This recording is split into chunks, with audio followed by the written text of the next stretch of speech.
Hello বন্ধুরা, সোমাস কিচেনে তোমাদের সকলকে স্বাগত। চলো তোমাদের সাথে আজ একটা স্ন্যাক্স শেয়ার করি। এখানে আমি কিছুটা আলু সেদ্ধ করে নিয়েছি, কর্নফ্লাওয়ার নিয়েছি, চিলি ফ্লেক্স নিয়েছি, সাদা তেল নিয়েছি, জোয়ান নিয়েছি, সাদা লবণ নিয়েছি, গোলমরিচ নিয়েছি, বিট লবণ নিয়েছি, এখানে চিনি নিয়েছি সামান্য, একটু ধনেপাতা কুচি করে নিয়েছি।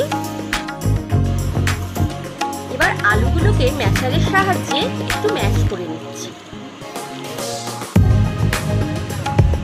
এবার 2 চামচ কর্নফ্লাওয়ার অ্যাড করলাম।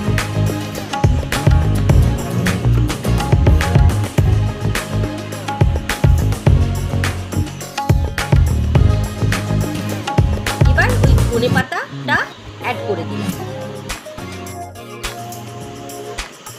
এবার যে মশলাগুলো ছিল সেগুলো এর মধ্যে দিয়ে দিলাম। এবার যদি তোমাদের এটা মাখানোর পর যদি মনে হয় কোনো মশলা কম হচ্ছে, তাহলে তোমরা নিজেদের স্বাদ মতো দিয়ে দিবে। এবার হাতের সাহায্যে চ্যাপটা করে একটু স্মাইলি তৈরি করে দিলাম।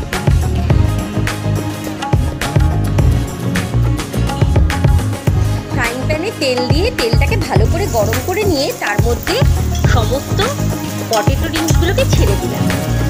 এরপর এপিট ওপিট করে ভালো করে ভেজে নিয়ে একটা প্লেটে সার্ভ করে নিলাম। একটা মেয়ো আর সসের ডিব্বা নিয়ে বন্ধুরা খেয়ে দেখো, দারুণ লাগবে। একটা খাস্তা মুচমুচে পটেটো রিংস। ভালো লাগলে চ্যানেলটাকে লাইক শেয়ার করে দিও। হ্যাঁ বন্ধুরা, টাটা।